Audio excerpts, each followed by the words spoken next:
Sveiki! Šiandien esam alfashop.lt parduotuvėje, kur norėčiau pristatyti jums LED 3D televizorių UE32 ES6100. Šiandien mes pabandysim jį atidaryti, pasižiūrėti, kaip jis veikia ir įsitikinti, kaip veikia Smart TV funkcijos. Pabandykim atidaryti pirmiausia dėžę. Imam aštrų peilį, galime ne šveicarišką, užtenka paprastų žirklių ir atidarom dėžę. Viską darom itin atsargiai, pakuotės reikėtų saugoti, jeigu nuspręstumėt televizorių grąžinti. Grąžinti galima per 7 darbo dienas nuo įsigijimo. Jeigu jums jis netinka, nepatinka, čia visose elektroninėse parduotuvėse galima tai padaryti. Taigi, atidarom dėžę ir ką mes matom. Čia pirmiausia, aišku, yra kojelės tvirtinimo elementas.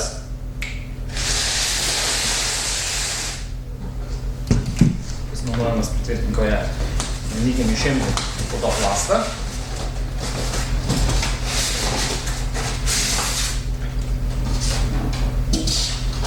Ir traukime, kokias rasime dalis. Štai kaip atrodo pati kojelė, kurios yra statomas televizorius. Traukime laidų pakuotę ir pultą. Ir pabandykim ištraukti patį televizorių, kuris man pasirodė labai lengvas. Štai televizorius. Štai. Surinkome kojeles, pastatėme televizorių ir įjungėme į elektros tinklą. Daugiau jokių papildomų laidų prie jo prijungta nėra. 32 colių įstrižainės televizorius geriausiai yra matomas, geriausiai žiūrimas iš 2,5 karto didesnio atstumo. Tai pavertus centimetrais išeitų apie 2 metrus, 200 centimetrų. Taip, kad pirkdami turėkite omeny, įvertinkite savo namuose esančią erdvę. Nuo kėdės iki ekrano turėtų būti ne mažiau kaip 2 metrai.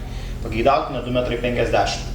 Dabar mes pabandysime įjungti šitą televizorių ir pažiūrėti, kaip sutvarkyti visus pagrindinius nustatymus, kad mums galėtų viską rodyti ir kad gaudytų viduje esantį bevielį tinklą. Taigi, jungiame televizorių.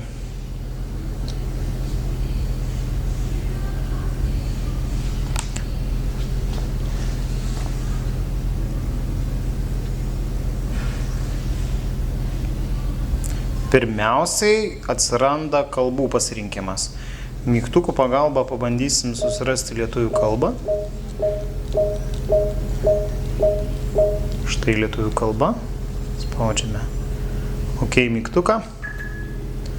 Staiga atsiranda kitą ir spaudžiame į. Štai nustatėme lietuviškai meniu. Dabar pabandykime nustatyti ir kitus parametrus. Mūsų klausia, kur naudojate televizorių, naudosime namie, taigi spaudžiame tiesiog kitą. Tolimesnis veiksmas yra sukonfigūruoti belaidį tinklą. Pirmiausia, reikia susirasti belaidžio tinklo įrangą, kuris ryšys yra randamas. Spaudžiame kitą ir ieškome belaidžio ryšio. Štai susirado keletą belaidžio ryšio tiekėjų. Mes esame Alfashop parduotuvėje, todėl išsirinksime Alfashop internetą. Spaudžiame kitą ir jisai mums prašo įvesti slaptažodį. Dabar įvedame slaptažodį, pasirinkdami skaičius. Sakykime štai 3, 4, 5, 6, 7 ir važiuojame į dešinę ir spaudžiame kitą. Štai, paspaudėme kitą ir ieško mūsų belaidžio ryšio. Bandome prisijungti. Ir štai, mums pasisekė, dabar reikėtų tiesiog paspausti kitą ir toliau bandys pats televizorius atnaujinti visus nustatymus, reikalingą programinę įrangą. Spaudžiame atnaujinti dabar. Ir dabar prisijungia prie interneto ir bando atsisiųsti atnaujinimus ir juos instaliuoti.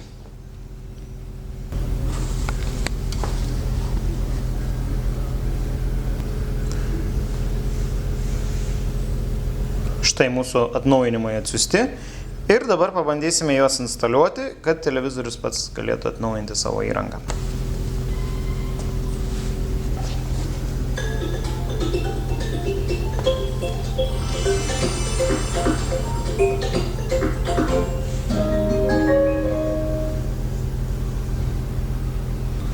Dabar, kai visi nustatymai yra sutvarkyti, pabandysime įjungti Smart TV.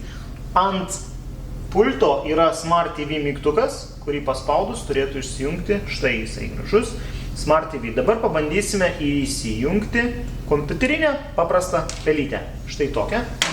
Kitoje pusėje yra USB jungtys, kurioje mes įkišam pelytę. Ir pabandom tiesiog pasižiūrėti, ar jinai veikia. Štai pelytė. Vieta. Ir iš karto parašo, štai, kad prie televizoriaus yra prijungtas naujas įrenginys. Ne visos programos palaiko šį įrenginį ir taip toliau. Bet dabar aš jau galiu viską valdyti ne su pultu, o su paprasta kompiuterinė pelyte.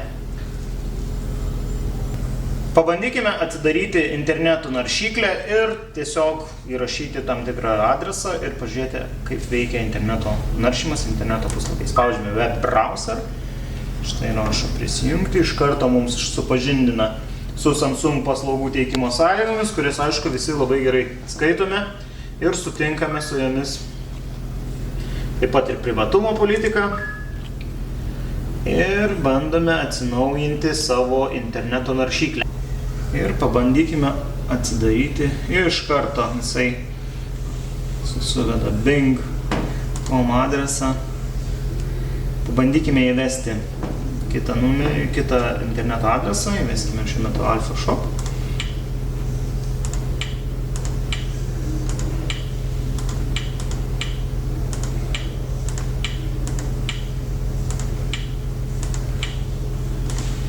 Alpha Shop LT. Ir spaudžiame gerai.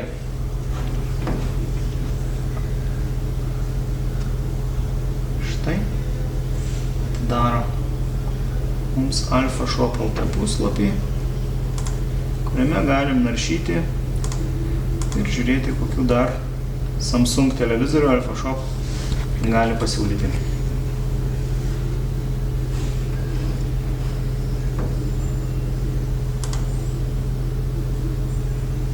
Čia galime įvesti kitą adresą ir tuo pačiu metu mėgautis keliais interneto puslapiais, sakykime.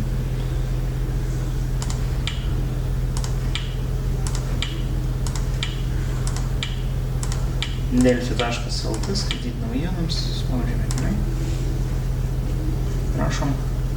Savo televizoriuje galite skaityti naujienas. Jeigu namuose turite tik vieną kompiuterį, ši televizoriaus funkcija labai pravers, nes tada turėsite praktiškai 2 kompiuterius.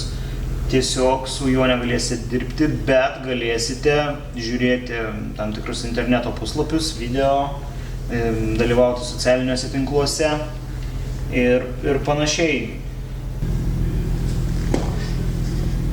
Vos tik įjungus Smart Hub'ą, pradedamas Smart TV atnaujinimas ir joje įdiegiamos automatiškai kelios lietuviškos programėlės.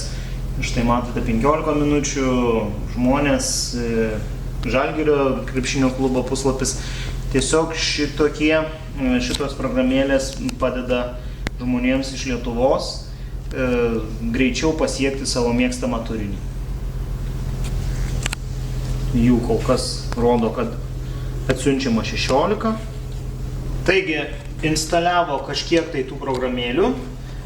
Pažiūrėkime, yra Samsung Apps, kur tų programėlių iš tikrųjų galima parsisiųsti daug daugiau.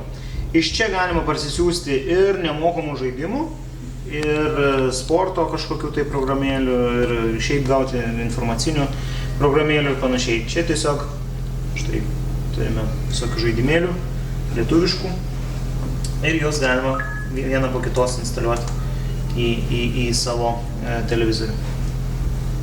Grįžtam atgal ir pabandysime dar vieną dalykėlį pagroti, paleisti video iš USB atmintinės.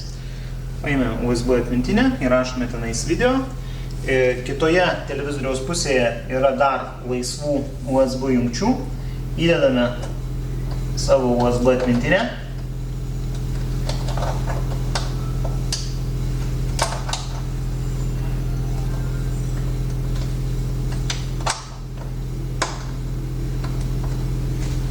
Atsiranda iš karto prijungtas naujas renginys ir dabar jisai klausia, ką mes norime žiūrėti. Nuotraukos, muziką ar vaizdo įrašai. Kadangi norime pasižiūrėti video, tai paspauskime vaizdo įrašas.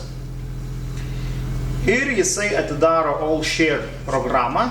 Ta pačia programa galima žiūrėti filmus prijungus prie asmeninio kompiuterio, kuris turi bevėlį ryšį. Pasirinkime, sakykime, vieną iš filmų ir galime jį tiesiog paleisti. Jisai kraunasi ir pasileidžia štai filmas.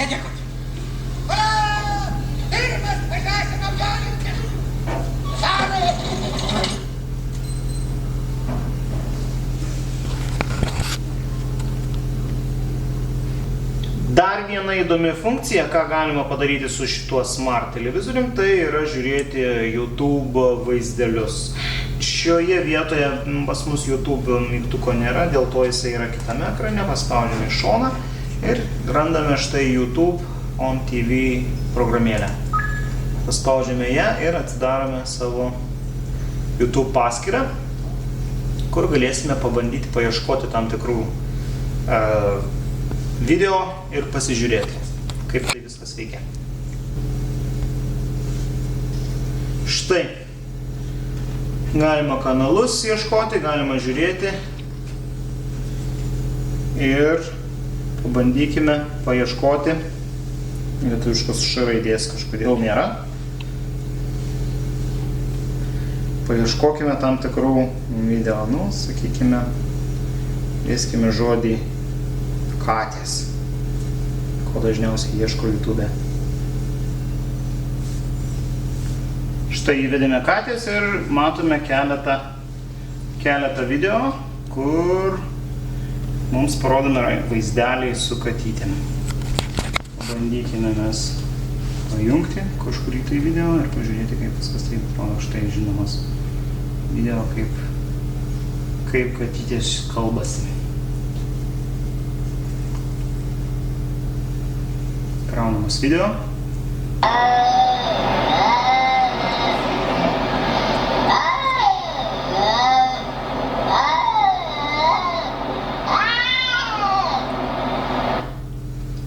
Spaudžius atgal mygtuką, vėl grįžtume į sąrašą ir galime tiesiog pasižiūrėti, važiuoti į apačią ir pasižiūrėti, kokie dar video apie katinėlius yra.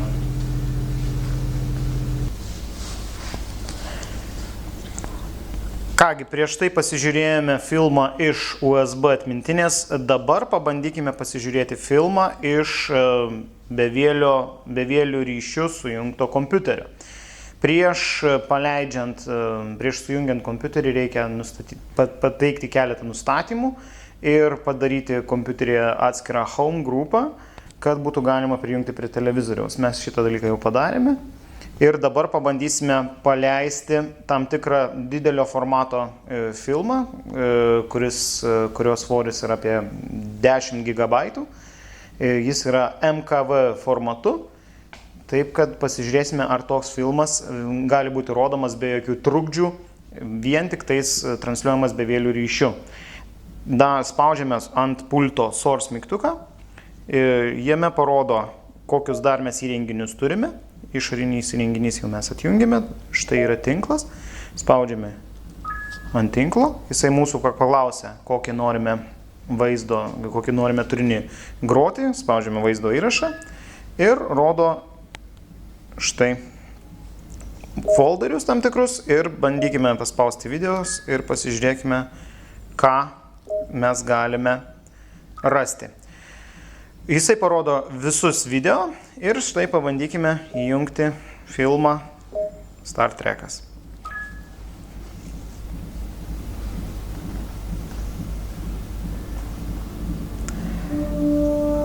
didelės kokybės, geros kokybės video iš karto matosi per televiziją, taip kad tiesiog pastumsime daugiau į šoną, mygtukų pagalba, pabandysime prasukti intro ir paleisime vaizdą, pažiūrėsime, ką galima su šituo filmu padaryti. Štai. Filmas rusiškas su rusiškais subtitrais, bandykime paleisti originalo kalbą ir galbūt netgi pavyks originalius subtitrus. MKV failas dažnai leidžia tokį dalyką padaryti. Štai paspaudžiame mygtuką.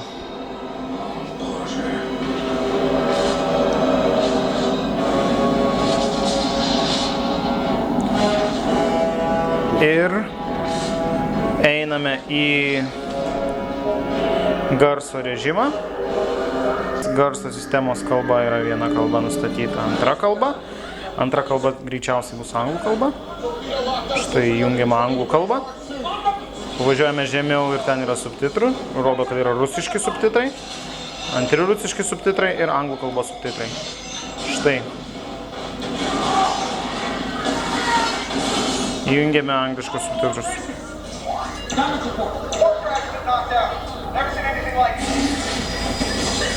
Kaip matote, jokių sutrikimų, jokių trukdžių ar sustabdymų nėra. Visas šitas video yra transliuojamas iš mūsų kompiuterio, būtent be vielių ryšių.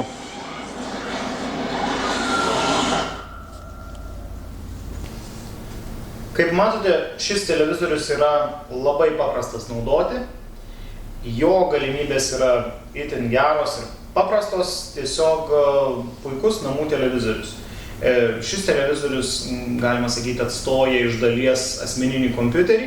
Tai ypač labai patogu, kai į svečius ateina svečiai ir nori pasižiūrėti jūsų nuotraukas ar asmeninius video. Paprasčiausiai, kad visi nesigrūstų prie kompiuterio, galima parodyti viską per televizorių. Taip pat šiems televizorius yra puikus laisvalaikio praleidimo būdas, nes galima juo žaisti ne vieną ir ne du žaidimus, dalyvauti socialiniuose tinkluose, skaityti naujienas. Kitas momentas, kas yra svarbu apie šitą televizorių, tai kad yra puikiai šito televizoriaus kaina. Šiuo metu Alfa Shop LT parduotuvėje jis kainuoja 2149 litus. Tai yra labai nedidelė kaina už 3D ir išmanųjį televizorių, būtent Smart TV.